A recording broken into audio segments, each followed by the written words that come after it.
السلام علیکم ورحمۃ اللہ وبرکاتہ۔ تو آج جو ہمارا گرامر کا سیکشن ہے اس میں ہمیں آخری ٹاپک جو ہے وہ ڈسکس کرنا ہے، اور وہ ٹاپک ہے حروف علت کا۔ اور اس سارے موضوع کو جو ہے وہ ایک اور نام بھی دیا جاتا ہے جس کو کہتے ہیں تعلیلات، تعطیلات نہیں کہ تعطیلات کا دل تو سب کا کرتا ہے کہ تعطیلات ہوں، لیکن یہ تعطیلات نہیں ہے، یہ تعلیلات ہے۔ علت سے بنیادی طور پر یہ لفظ بنا ہے، اور علت کے ایک معنی تو وجہ کے ہوتے ہیں، جبکہ علت کے دوسرے معنی جو ہیں وہ بیماری کے بھی ہوتے ہیں، خرابی کے بھی ہوتے ہیں۔ تو یہاں جو ہے وہ علت خرابی یا بیماری یا بگاڑ، جو بھی آپ کہہ لیے، اس معنی میں یہ لفظ یہاں استعمال ہو رہا ہے۔ اس میں کیا خرابی ہوتی ہے، کیا بگاڑ ہوتا ہے، وہ ایک مثال سے آپ کو جو ہے سمجھاتا ہوں۔ اس مثال کے لیے ہمیں یہاں آنا پڑے گا۔ دیکھیے، میں آپ کو مثال کے طور پر کہتا ہوں کہ جناب ہمارا مادہ جو ہے وہ ہے عین، واو اور زال، ٹھیک ہے؟ بلکہ ایک کام نہیں کرتے، ہمارے پاس جو وہ مادہ ہے کاف، تا اور با، اور میں آپ سے کہتا ہوں کہ جناب یہ آتا ہے باب نصرہ سے، ٹھیک ہے؟ اب باب نصرہ یا اس نون سے کیا مراد ہے؟ اب اس کے لیے آپ کتاب کھولیں گے اور کتاب میں آپ دیکھیں گے صفحہ نمبر 14 پر جا کر، تو آپ کو پتہ لگ جائے گا کہ یہ کیا مطلب ہے نون کا۔ تو یہ ابواب ثلاثی مجرد میں سے ایک باب ہے، اور اس باب میں جو ماضی بنتا ہے وہ نصرہ کے وزن پہ آتا ہے، اور جو مضارع بنتا ہے وہ ینصرو کے وزن، ٹھیک ہے؟ ایسے ہی ہوگا۔ تو اب کاف تا با کے آگے نون لکھا ہوا ہے، اس کا مطلب یہ ہے کہ مجھے کاف تا اور با کو بھی اسی وزن پہ بنانا ہے۔ تو میں کیا کروں گا، نصرہ کے وزن پہ یہ ہو جائے گا کتبہ، اور ینصرو کے وزن پہ مضارع ہو جائے گا یکتبو۔ تو یہاں تک تو زندگی ہماری آسان چل رہی تھی، لیکن اب میں آپ کو کہتا ہوں کہ مادہ ہے عین، واو اور زال، اور یہ بھی میں آپ سے کہتا ہوں کہ باب نصرہ سے آتا ہے۔ اب باب نصرہ کا مطلب یہ ہے کہ نصرہ ینصرو کے وزن پہ اسے بن جانا چاہیے آوازہ اور یا وضو، ٹھیک ہے؟ آوازہ یا وضو اس کو بن جانا چاہیے سیدھا سیدھا۔ لیکن میں آپ سے کہوں کہ نہیں بھائی، یہ آوازہ نہیں بنتا ہے، یہ بنتا ہے آزا، اور یہ یا وضو نہیں بنتا، یہ بنتا ہے یعوذو۔ تو یہاں پر جو ہے وہ پریشانی اصل میں شروع ہوتی ہے کہ یہ آخر کیا بات ہوئی، یعنی باب نصرہ ہے اور نصرہ ینصرو کے وزن پہ تو آوازہ یا وضو بننا چاہیے تھا سیدھا سیدھا، لیکن یہ آزا یعوذو کیوں بن رہا ہے؟ تو یہ اصل میں ہو رہا ہے اس واو کی وجہ سے۔ یہ جو واو ہے نا، یہ ہمارے پاس ایک خرابی والا حرف ہے، یا جو ہے کہہ لیے کہ حرف علت ہے، جس کی وجہ سے یہ مسئلہ ہمارے ساتھ پیش آ رہا ہے، ٹھیک ہے؟ اسی طریقے سے میں آپ خود سے کہتا ہوں کہ ہمارے پاس ایک مادہ ہے ہا، دال اور یا، اور یہ آتا ہے جی باب ضربہ سے۔ اب باب ضربہ آپ صفحہ نمبر 14 پہ جا کے دیکھیں گے تو آپ دیکھیں گے وہاں ماضی بنتا ہے ضربہ اور مضارع بنتا ہے یضربو۔ تو آپ کہیں گے جی اچھی بات ہے، ہم اس کو ماضی بنا دیتے ہیں ہدایا اور مضارع بنا دیتے ہیں یہدی یو۔ لیکن میں آپ سے کہتا ہوں کہ نہیں بھائی، ایسے نہیں ہوگا، اصل میں بنے گا ماضی اس کا ہدا کا یہدی۔ تو اب جو ہے وہ سوال پیدا ہوتا ہے کہ بھئی یہ ضربہ یضربو کے وزن پہ تو اس کو ہدا یا یہدی یو ہونا چاہیے تھا، تو یہ وہاں کے بجائے یہ یہاں کیسے آ؟ یہاں پر جو گڑبڑ کی وجہ ہے وہ ہے یہ یا، ٹھیک ہے نا؟ تو ہمارے پاس یہ دو بڑی وجوہات ہیں گڑبڑ کی، ایک وجہ ہے واو اور ایک وجہ ہے یا۔ لیکن ہماری یہ خوش قسمتی ہوتی اگر صرف یہ دو ہی وجوہات ہوتی، ان دو وجوہات کے علاوہ دو وجوہات اور بھی ہیں جو کہ اس طرح کی گڑبڑیں پیدا کرتی ہیں، تو آج ہم ان چاروں وجوہات کو جو ہے وہ سمجھیں گے انشاءاللہ، ٹھیک ہے نا۔ آج جو حروف علت کا ٹاپک ہے یا تعلیلات کا ٹاپک ہے وہ ان چاروں وجوہات کو بیسیکلی کور کرتا ہے، اور اس سب میں یعنی لوگوں کو یہ بہت مشکل موضوع لگتا ہے، اور تعلیلات کا جو لفظ ہے وہ سن کر ہی جو ہے وہ لوگوں کی ٹانگیں کانپنا شروع ہو جاتی ہیں، اور ماتھے سے پسینہ ٹپکنا شروع ہو جاتا ہے، اور کافی گھبراہٹ جو ہے وہ اس کے آثار نظر آتا ہے، اور بہت زیادہ مشکل جو ہے وہ اس کو سمجھا جاتا ہے۔ یقیناً مشکل تو ہے، ایسی بات تو نہیں ہے، لیکن اس کے بارے میں یہ کہنا کہ یہ کوئی انوکھی قسم کی چیز آ گئی ہے، تو ایسی بات نہیں ہے، ٹھیک ہے نا۔ تو بات یہ ہے کہ نہ اس سے ڈرنے کی ضرورت ہے، بلکہ یہ جو تبدیلیاں ہوتی ہیں نا یہ کچھ قواعد کے تحت ہوتی ہیں، اور ان قواعد کا جو بنیادی نچوڑ ہے یا بنیادی اصول جو اس سب میں چل رہا ہوتا ہے وہ ہے یہ جملہ یا لفظ کے لیے جو میں اب لکھ رہا ہوں، وہ ہے پڑھنے میں آسانی۔ بس آپ اس بات کو ذہن میں رکھیں کہ ان تمام جو بھی قواعد ابھی ہم پڑھیں گے یا دیکھیں گے کہ اس میں بنیادی اصول ہے پڑھنے میں آسانی، آپ کی پروننسیشن جو ہے وہ ایزی ہو جائے، آپ کی زبان پر وہ لفظ آسانی سے جاری ہو جائے، یہ بنیاد ان تمام تر تعلیلات کا، ٹھیک ہے نا۔ اور آپ دیکھیں گے کہ ایسا ہی ہوتا ہے۔ میں آپ کو ایک مثال دیتا ہوں، ہمارے پاس اگر مادہ ہو دال عین اور عین، تو اس سے اگر میں ماضی بناتا ہوں نا سمپل سا، تو یہ بنے گا دعا، یہ بھی باب نصرہ سے آتا ہے، ٹھیک ہے، اور مضارع بنے گا ید او۔ اب ایک طرف یہ ہے اور ایک طرف میں لکھتا ہوں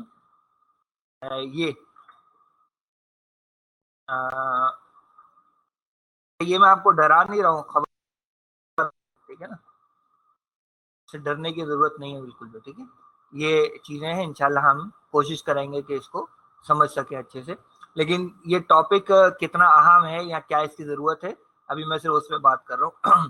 تو اس چیز کو آپ بس ذہن میں رکھیے۔ دیکھیں آپ خود پڑھ کے دیکھیے کہ کیا دعا یدعو پڑھنا آسان ہے یا دعا یدعو پڑھنا آسان ہے۔ اب آپ خود پڑھ کے مجھے بتائیے کہ کون سا پڑھنا آسان ہے، پہلا والا یا بعد والا ہے؟ جی بالکل ایسا ہی ہوگا کہ جو سیکنڈ ون ہوگا یعنی دعا یدعو، اس کو پڑھنا آسان ہوگا، حالانکہ وہ اپنے اصل وزن پہ نہیں آ رہا، ہماری اب تک کی جو پڑھی ہوئی گرامر ہے یا اب تک کے جو پڑھے ہوئے وزن ہے اس سے وہ تھوڑا سا ہٹ رہا ہے، لیکن ہمارے لیے پڑھنے میں آسان کون سا ہے؟ وہی کہ جو اپنے اوریجنل شکل سے تھوڑا سا ہٹ کر بن رہا ہے، ٹھیک ہے نا۔ تو یہ بس آپ اصول ذہن میں رکھیں کہ پڑھنے میں آسانی یہ بنیادی ٹارگٹ ہے، اور اسی ٹارگٹ کے تحت جو ہے وہ یہ تمام تر قواعد ہمارے چلیں گے، ٹھیک ہے جی۔ اچھا اب آتے ہیں ذرا کتاب کے اوپر۔ اچھا جی، اب ہمارے پاس آ گئی کتاب، اور کتاب کی پہلی لائن ہمیں کیا بتا رہی ہے؟ کتاب کی پہلی لائن ہمیں یہ بتا رہی ہے کہ الف واو اور یا جو ہے ان کو حروف علت کہتے ہیں۔ بنیادی طور پر جو حروف تہجی ہیں اس میں یا بہت سی کتابوں میں آپ کو صرف ان دو حروف علت کا ذکر ملے گا، واو اور یا، اور حقیقت یہ ہے کہ یہ دو ہی بنیادی طور پر حروف علت ہیں۔ الف جو ہے وہ حرف علت اس معنی میں نہیں ہے کہ اصل میں یہ الف جو ہے نا کبھی کسی مادے میں نہیں آتا، الف جو ہوتا ہے وہ کبھی کسی مادے میں نہیں آتا ہے، مادے میں واو آتا ہے اور یا آتا ہے، تو مادے میں آنے کے اعتبار سے جو حروف علت ہیں وہ تو دو ہیں، واو اور یا۔ البتہ ایسا ہوتا ہے کہ کبھی واو کی شکل بدل کے الف ہوتی ہے، کبھی یا کی شکل بدل کے الف ہوتی ہے، کبھی واو کی شکل بدل کے یا ہوتی ہے، کبھی یا کی شکل بدل کے واو ہوتی ہے، تو یہ دونوں کبھی کبھار الف بن جاتے ہیں اور کبھی یہ دونوں شکل بدل لیتے ہیں، تو مادے میں تو واو اور یا میں سے ہی کوئی آئے گا یا یہ دونوں آئیں گے. الف جو ہے وہ کبھی مادے میں نہیں آتا. مادے میں ہمیں حمزہ ملتا ہے, مادے میں حمزہ آتا ہے, مادے میں الف نہیں آتا. فرق آپ کو اچھی طرح سے معلوم ہونا چاہیے. الف اور حمزہ میں فرق آپ کو اچھے سے معلوم ہونا چاہیے, ٹھیک ہے نا. حمزہ جو ہے وہ مادے کا حصہ بنتا ہے, الف مادے کا حصہ نہیں بنتا. فرق کیا ہوتا ہے دونوں میں؟ فرق یہ ہوتا ہے کہ جب الف خالی ہوتا ہے بالکل, یعنی اس پر نہ زبر ہو, نہ زیر ہو, نہ پیش ہو, یہاں تک کہ نہ اس پر سکون ہو, تو وہ الف کہلاتا ہے. اگر اس لکھے ہوئے الف کے اوپر ہم نے کوئی زبر, زیر, پیش یا ساکن لگا دی تو وہ الف نہیں رہتا, پھر وہ حمزہ بن جاتا ہے. وہ الف نہیں رہتا, پھر وہ حمزہ بن جاتا ہے, ٹھیک ہے. الف سے کوئی بھی لفظ ہے وہ شروع نہیں ہو سکتا, کیونکہ الف خالی ہوگا اور خالی سے تو ہم کبھی کچھ نہیں کر سکتے. اور جہاں میں نے الف کے اوپر زبر, زیر, پیش لگائی تو وہ الف رہا ہی نہیں, وہ حمزہ بن جاتا ہے, ٹھیک ہے. اس لیے کبھی بھی پہلا لفظ, پہلا حرف جو ہے وہ الف نہیں ہوگا. ہاں بیچ میں آ سکتا ہے. مثال کے طور پر ایک لفظ ہم لکھتے ہیں, جیسے ہم کہتے ہیں انسانن, تو اب اس میں جو الف کی شکل کا شروع میں نظر آ رہا ہے نا, لیکن اس پہ چونکہ زیر لگ گئی تو وہ ہے حمزہ. لیکن سین کے بعد جو ہے نا, سین کے بعد جو الف ہے وہ واقعی میں الف ہے, کیونکہ اس کے اوپر حرکت نہیں ہے, اس کے اوپر کچھ بھی حرکت نہیں ہے, ٹھیک ہے. تو ایک تو یہ فرق ہے. دوسرا فرق یہ ہے کہ الف جو ہے نا, الف سے پہلے ہمیشہ زبر ہوگی, الف سے پہلے ہمیشہ زبر ہوگی. حمزہ سے پہلے زبر, زیر, پیش میں سے کچھ بھی آ سکتا ہے, لیکن جو الف ہوگا, جو خالی ہوگا, اس سے پہلے ہمیشہ زبر ہوگی. تو یہ دو فرق ہیں فی الحال, یاد رکھیے. اچھا, ایک بات اور ذکر کر دوں, وہ یہ کہ یہ جو 3 حروف علت یہاں آپ کو دکھائے گئے ہیں, الف, واو اور یا, ان 3 حروف علت کی 3 حرکات کے ساتھ بڑی گہری محبت ہے, ٹھیک ہے نا. تو جو زبر ہے اس کی جو محبت ہے وہ الف کے ساتھ ہے. جو واو ہے اس کی محبت پیش کے ساتھ ہے, اور جو یا ہے اس کی محبت زیر کے ساتھ ہے, ٹھیک ہے. تو یہ 3 محبتیں بھی اگر آپ ذہن میں رکھیں گے تو یہ بھی ہماری کافی مدد کریں گی ان علتوں کے قواعد کو سمجھنے میں انشاءاللہ. ان علتوں کے جو بھی قواعد ہیں ان کو سمجھنے میں یہ جو 3 حرکات کی 3 حروف کے ساتھ جو محبت ہے وہ بنیادی طور پر ہمارا کام ہے. تو میرے خیال ہے کافی بنیادی گفتگو ہو گئی ہے. اب ذرا یہاں عبارت پڑھ لیجئے. یہاں لکھا کو حروف علت کہتے ہیں. ان حروف کو حروف علت اس لیے کہتے ہیں کہ اسماء اور افعال کی بناوٹ میں ان کو بیماری یعنی علت لاحق ہو جاتی ہے, یعنی بعض اوقات کے اپنے صحیح وزن کے مطابق استعمال نہیں ہوتے. اور میں نے آپ کو بتا دیا پیچھے ورڈ کے اوپر ایکسپلین کر دیا. مثلا کاف, واو, نون کے مادے سے پہلا صیغہ فعالہ کے وزن پر کوانا ہونا چاہیے تھا, لیکن اس کا استعمال کانا ہوتا ہے. ہم نے عین, واو, دال کی مثال لی تھی. آوازہ ہونا چاہیے تھا لیکن کیا بنتا ہے آزا. ہدایا ہونا چاہیے تھا لیکن کیا ہوتا ہے ہدا. اچھا, ان حروف علت کو مائنس کر دیں تو باقی جو حروف بچتے ہیں ہمارے پاس ان کو ہم حروف صحیح کہتے ہیں, ٹھیک ہے. تو یہ حروف علت ہے اور باقی جو ہے وہ حروف صحیح ہیں. لیکن یہ ہے کہ حروف صحیح میں سے بھی یہ جو حمزہ ہے نا یہ ہمارے لیے مشکل پیدا کرتا ہے, ہمارے لیے مشکل پیدا کرتا ہے, ٹھیک ہے. تو میں نے آپ سے کہا تھا کہ 4 وجوہات ہیں ان خرابیوں کی نا, 4 وجوہات ہیں ان خرابیوں کی. ان میں جو پہلی وجہ ہے وہ ہے محموز. ان میں جو پہلی وجہ ہے وہ ہے محموز. محموز کا مطلب ہے ایسا مادہ جس میں حمزہ آ جائے, کہ جس مادے میں حمزہ ہو ایسے مادے کو ہم محموز کہتے ہیں, محموز. اچھا, اب ہمارے پاس 3 حروف ہے نا, ثلاثی ہمارا مادہ ہوگا فا, عین, لام. تو اسی نسبت سے اس محموز کو مزید 3 میں ہم نے تقسیم کیا. اچھا, یہ آپ نہ بھی کریں تو کوئی ایسے مسئلے والی بات نہیں ہے, صرف محموز بھی کہیں گے تو کام ہمارا چل جائے گا. لیکن بس وہ ہوتا ہے نا ذرا بال کی کھال اتارنے والی بات, تو وہ کیفیت کرتے ہوئے گرامر والے نے کو مزید 3 حصوں میں تقسیم کیا. کیسے کیا؟ انہوں نے کہا کہ بھئی اگر فا کلمے کی جگہ پہ حمزہ آ رہا ہے، یعنی مادہ اگر آپ کا جیسے یہاں جو آ رہا ہے وہ ہے حمزہ، میم اور را، الف نہیں ہے، اس کو ذہن میں رکھیے گا. الف جو ہے وہ کبھی بھی مادے کا حرف نہیں بنتا. تو مادہ ہے حمزہ، میم، را. اب اس میں حمزہ کی پوزیشن کیا ہے؟ حمزہ کی پوزیشن ہے فا کلمے کی جگہ، ٹھیک ہے نا. تو فا کلمے کی جگہ جب حمزہ آ گیا تو اس مادے کا نام ہوگا محموز الفا، کا نام ہو جائے گا محموز الفا، یعنی ایسا محموز مادہ جس میں فا کلمے کی جگہ پہ حمزہ موجود ہے، ٹھیک ہے نا. مثال کے طور پہ حمزہ، کاف، لام، یہ بھی کیا ہوگا؟ یہ بھی محموز الفا ہوگا، ٹھیک ہے نا. حمزہ، نون، سین، یہ بھی کیا ہوگا؟ یہ بھی محموز الفا والا مادہ ہوگا، ٹھیک ہے نا. حمزہ، میم، نون، یہ بھی کیا ہوگا؟ محموز الفا والا مادہ ہمارا ہوگا. تو یہ محموز الفا. اچھا، اس میں بھی آپ یہ نوٹ کر لیجیے جو ہمیں جو سب سے زیادہ پریشان کرنے والا ہے نا محموز میں، وہ یہ پہلا والا ہی ہے، یعنی محموز الفا.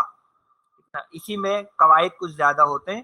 باقی جو محموز العین ہے، یعنی جس میں عین کلمے کی جگہ پہ اگر حمزہ آ جائے تو وہاں وہ اتنی پریشانی والی بات ہمارے لیے نہیں ہوتی. تو اس کی مثال جیسے دی ہوئی ہے سین، حمزہ اور لام. اب آپ اس میں دیکھ سکتے ہیں کہ حمزہ جو ہے وہ عین کلمے کی جگہ پر آیا ہے، اس لیے اس کا نام رکھ دیا محموز العین. اس کا نام رکھ دیا گیا محموز العین. اچھا جی، اور اسی طریقے سے اگر وہ لام کلمے کی جگہ پر آ جائے، جیسا کہ مثال قاف، را اور حمزہ کی دی گئی ہے، تو قاف، را، حمزہ، کیونکہ اس میں حمزہ لام کلمے کی جگہ پر ہے، اس لیے اس مادے کو ہم کہیں گے محموز اللام، یعنی ایسا محموز مادہ جس میں لام کلمے کی جگہ پہ حمزہ آ رہا ہے، ٹھیک ہے. تو یہ ہے پہلی وجہ، ٹھیک ہے، یہ ہے پہلی وجہ حمزہ یا محموز، ٹھیک ہے. یہ ایک وجہ ہو گئی، ٹھیک ہے نا. اب جو دوسری وجہ ہے، یا بلکہ دوسری اور تیسری آپ کہہ لیجئے، وہ ہیں یہ واو اور یا. وہ ہیں یہ واو اور یا. تو ایک وجہ یہ حمزہ ہے، دوسری وجہ واو ہے، تیسری وجہ یا ہے، ٹھیک ہے جی.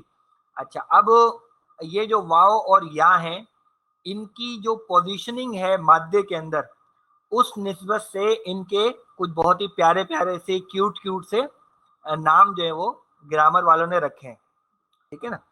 تو اگر یہ واو یا آپ کہہ لیے کہ یا جو ہے، واو یا جو ہے، اگر فا کلمے کی جگہ پر آئے گا، ٹھیک ہے نا، فا کلمے کی، یعنی مادے کا پہلا حرف ہی اگر واو یا ہوگا تو ایسے مادے کو ہم کہتے ہیں مثال.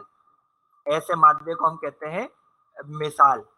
اچھا، اب جو مثال ہے اس کو بھی دو حصوں میں تقسیم کیا گیا. اگر ہمارا مادہ ہے مثال کے طور پہ واو، را اور سا، تو اب اس میں چونکہ فا کلمے کی جگہ پہ واو ہے تو اس کا نام تو ہو گیا مثال، اور چونکہ واو آ رہا ہے اس لیے اس کو مزید ذیلی ایک تقسیم کر کے بنا دیا مثال واوی. کہ مثال ہے اور واو والی ہے، یعنی واو جو ہے وہ فا کلمے کی جگہ پہ ہمارے پاس آ رہا ہے، مثال واوی. اس طریقے سے یا، سین، را جو ہے اس کو ہم کہیں گے مثال یائی، کیونکہ مثال ہے. مثال کا مطلب کیا ہوگا کہ فا کلمے کی جگہ پہ حرف علت ہے، اور فا کلمے کی جگہ پہ کون سا حرف علت ہے؟ یائی، ٹھیک ہے نا. یائی یعنی یا والا حرف علت جو ہے وہ موجود ہے. تو اگر فا کلمے کی جگہ پہ آئے گا تو فا کلمے کی جگہ پہ واو یا آئے گا تو اس کے لیے نام رکھا گیا ہے مثال کا، ٹھیک ہے. اگر یہی واو یا جو ہے وہ عین کلمے کی جگہ پر آ جائے تو پھر اس کا نام ہے اجوف، ٹھیک ہے نا، اجوف. اور اجوف میں پھر وہی دو اقسام ہو جائیں گی. مثال کے طور پر عین واو ہے تو چونکہ اس میں بیچ میں یعنی عین کلمے کی جگہ پہ واو ہے تو اس کو ہم کہیں گے اجوف واوی. اور اگر بیچ میں ہمارے پاس یا ہوگا جیسے با یا عین تو اس کو ہم کہیں گے اجوف یائی. تو بنیادی اجوف ہے، صرف اجوف بھی کہیں گے تو کام چلے گا، کوئی ایسے مسئلے والی بات نہیں ہوگی، لیکن اور ذیلی تقسیم کریں گے تو اجوف واوی اور اجوف یائی وہ بن جائیں گے۔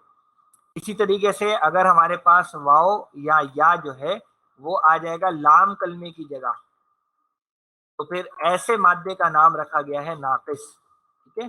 اور ناقص میں پھر وہی بات ہے کہ اگر مادہ مثال کے طور پر ہے دال عین واو، تو چونکہ لام کلمے کی جگہ پہ واو ہے تو اس کو ہم کہیں گے ناقص واوی، ٹھیک ہے، ناقص واوی۔ اور اگر ہمارے پاس یا آ جائے لام کلمے کی جگہ پہ تو اس کا ہم نام رکھیں گے ناقص یائی۔ ہو گیا۔ تو مثال، اجوف اور ناقص، فا، عین اور لام کلمے کی نسبت سے ان کے یہ جو نام ہے وہ رکھے گئے ہیں، ٹھیک ہے۔ اچھا، اگر آپ کو یہ نام مشکل لگ رہے ہیں، ہاں مجھے پتا تھا کہ اگر آپ کو یہ نام مشکل لگ رہے ہیں تو ان کی جو خالص عربی اصطلاحات ہیں وہ میں آپ کے لیے ذرا سا لکھ دیتا ہوں۔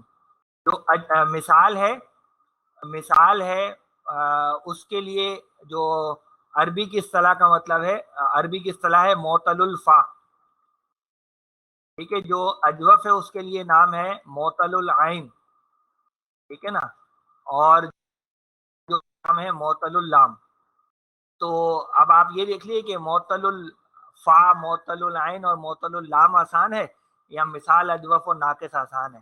تو یہ فیصلہ آپ کر لیجیے، ہم اسی کو پھر یوز کر لیں گے۔ اچھا جی، معتل بیسیکلی علت سے نا، یعنی معتل الفا کا مطلب ہے یعنی فا کلمے کی جگہ پہ علت ہے، معتل العین کا مطلب ہے کہ عین کلمے کی جگہ علت ہے، یہ بس مراد ہے اس کو۔ چلیں بہرحال چھوڑے، ناقص ہم نے دیکھ لیا۔ اب یہ ہمیں اکیلے اکیلے کتنے پریشان کن لگ رہے ہیں، ہے نا، مثال ہے، اجوف ہے، ناقص ہے، واو یا میں سے کوئی اگر فا کلمے کی جگہ آ رہا ہے تو مثال ہے، عین کلمے کی جگہ آ رہا ہے تو اجوف ہے، اور لام کلمے کی جگہ آ رہا ہے تو ناقص ہے۔ اب ذرا سوچئے کہ اگر یہ دونوں اکٹھے ہو جائیں، کسی مادے میں یہ دونوں ہی آ جائیں تو کیا تباہی مچائیں گے، یہ کیا تباہی مچائیں گے؟ وہ تباہی مچتی ہے یہاں آ کے، اس کو پھر ہم کہتے ہیں لفیف، ٹھیک ہے، اس کو پھر ہم کہتے ہیں لفیف۔ تو لفیف کی تعریف کیا لکھی ہوئی ہے کہ اگر مادے میں دو حروف علت آ جائیں، اگر مادے میں دو حروف علت آ جائیں ماشاءاللہ سے، تو پھر اس کو ہم لفیف کہتے ہیں۔ پھر اس لفیف کی بھی دو کیٹیگریز بنائیں۔ اب لفیف کی دو پوزیشن ہو سکتی ہے نا، یعنی ایک پوزیشن یہ ہو سکتی ہے کہ ہمارے پاس جو ہے وہ دونوں حروف علت ملے ہوئے ہیں، جیسے سین، واو اور یا۔ اب سین، واو، یا میں آپ دیکھ رہے ہیں کہ واو اور یا دونوں ساتھ ساتھ ہیں، دونوں ساتھ ساتھ ہیں، تو اس کو ہم کہیں گے لفیف مقرون، یعنی یہ کرن سے ملے ہوئے سے یہ ہیں۔ اور اگر یہ حروف علت دونوں آئیں لیکن بیچ میں ایک سماج کی دیوار آ جائے، جیسے واو، کاف اور یا، تو واو اور یا کے بیچ میں یہ کاف ہمارا جو ہے وہ ایک صحیح حرف وہ واقع ہو گیا، تو ایسے والے لفیف کو ہم کہیں گے لفیف مفروق، یعنی فرق ہو گیا، واو اور یا کے بیچ میں جدائی پڑ گئی، فرق آ گیا، تو اس کو ہم کہیں گے لفیف مفروق۔ ایک سوال ذہن میں آتا ہے کہ زیادہ نقصان دہ کون ہوگا؟ کیا جو ملے ہوئے حرف علت ہیں وہ زیادہ نقصان دہ ہوں گے یا جو جدا یعنی بیچ میں جس کے سماج کی دیوار آ گئی ہے وہ والا زیادہ خطرناک ہوگا؟ تو آپ لوگ ذرا گیس کیجئے کیا ہوگا، کون سا؟ دیکھیں دو حرف علت نے پریشانی تو کرنی ہے، ایک ہی کافی تھا، اب تو دو آئیں گے تو پریشان کن تو ہوگا۔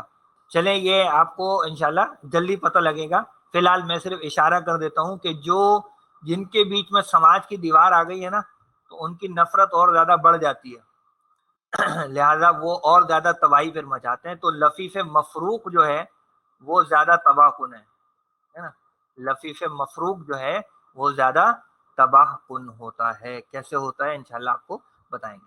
اچھا جی، اب ہم نے تین وجوہات دیکھ لی ہیں، ہم نے تین وجوہات دیکھ لی ہیں خرابی کی، ایک حمزہ، ایک واو اور ایک یا، اور واو اور یا کی جو پوزیشننگ ہے مادے میں اس نسبت سے ان کے ہم نے یہ چار نام پڑھ لیے، مثال، اجوف، ناقص اور لفیف۔ اب رہ گیا آخری جو گڑبڑ کی وجہ بن سکتی ہے، اس کو ہم کہتے ہیں مضاعف۔ اور مضاعف میں کیا ہوتا ہے بنیادی طور پر کسی صحیح حرف کی زیادتی اگر ہوگی، یعنی کسی مادے میں حرف صحیح اگر 2 دفعہ آ جائے گا تو بھی ہمارے لیے پریشانی ہوگی. تو کسی بھی چیز کی زیادتی جو ہے وہ بھی اچھی بات نہیں ہوتی نا.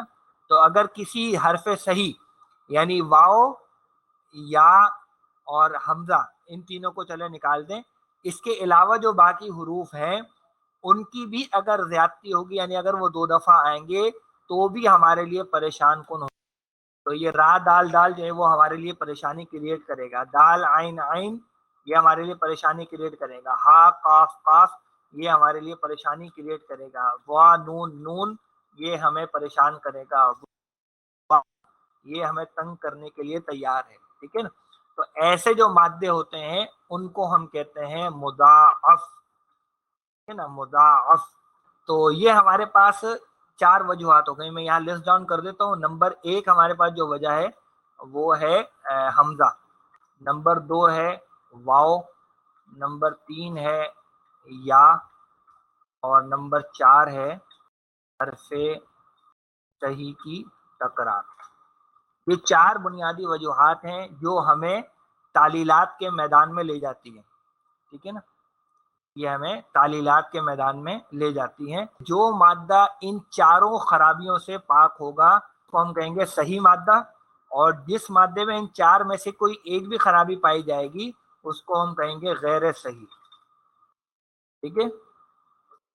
تو صحیح اور غیر صحیح، تو یہ بنیادی طور پر تقسیم ہے جو کہ کی جاتی ہے. اب ایک سوال ذہن میں اٹھ رہا ہوگا، وہ یہ کہ بھائی چلیں بہت زور لگایا ہم نے اور ہم نے اس واو عین اور بہت غور فکر کر کے یہ پہچان لیا کہ یہ مثال واوی ہے. بہت دماغ لگایا، ٹھیک ہے نا، کتاب کے صفحے پلٹے، سب کچھ کیا. تو اب میں کیا کروں؟ مجھے چلے پتہ لگ گیا کہ یہ مثال واوی ہے. اب میں کیا کروں بھائی؟ اس سے مجھے کیا فرق پڑے گا؟ تو اب آپ ذرا ہوشیار ہو جائیے. میں آپ کو وہ چیز دکھانے والا ہوں جس سے اب آپ کو فرق پڑنے والا ہے کہ ان کو پہچان کے ہمیں کیا فائدہ ہوگا، یا بریکٹ میں کہہ لیے کہ کیا نقصان ہوگا. ٹھیک ہے. تو اب آپ ذرا سا کتاب کے بالکل آخری حصے پر آ جائیے، اور اب میں آپ کو دکھاتا ہوں کہ اس سے کیا نقصان یا فائدہ آپ کو ہونے والا ہے. تو یہ ماشاءاللہ سے کتاب کے آخر میں آپ دیکھیں گے تو آپ کو ان میں سے ہر جو معطل افعال ہیں یا علتوں والی چیزیں ہیں ان کے قواعد آپ کو دیے گئے ہیں ماشاءاللہ سے. تو محموز کے لیے کچھ قواعد ہیں جو یہاں پر لکھے گئے ہیں. ٹھیک ہے. پھر مضاعف کے لیے قواعد ہیں جو آپ کو یہاں پر دیے گئے ہیں. اسی طریقے سے مثال کے لیے قواعد آپ نے اگر پہچان لیا نا کہ مثال ہے، تو اب یہاں میں سے کوئی قاعدہ ہے جو اس پر اپلائی ہو رہا ہوگا. اور ہمارا طریقہ یہ ہوگا کہ جب ہمارے پاس کوئی مادہ آئے گا گڑبڑ والا، حرف علت والا، تو ہم پھر اس حصے کا وزٹ کریں گے کتاب کے، اور پھر یہاں سے کوئی قاعدہ نکال کے وہاں استعمال کریں گے. یہ اجوف کے قواعد. ٹھیک ہے نا. کتنے ڈراؤنے لگ رہے ہیں نا، یہ خطرناک. یہ تو نیندیں اڑا دینے کے لیے کافی ہیں. رات میں آ کے تنگ کریں گے آپ کو. ٹھیک ہے. تو یہ کافی خطرناک جگہ ہے. اس جگہ کا اسی لیے ہم نے آپ کو اب تک وزٹ بھی نہیں کرایا تھا، اور میں آپ کو یہاں سے پھر دوبارہ غائب کر رہا ہوں کہ آپ اس کو دیکھیں گے تو آپ پریشان ہوں گے. ٹھیک ہے. بس ان مع العسر یسرا پر یقین رکھیں.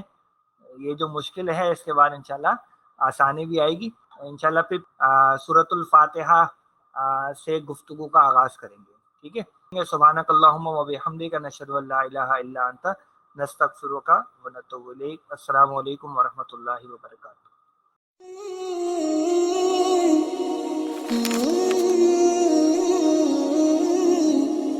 Mm-hmm.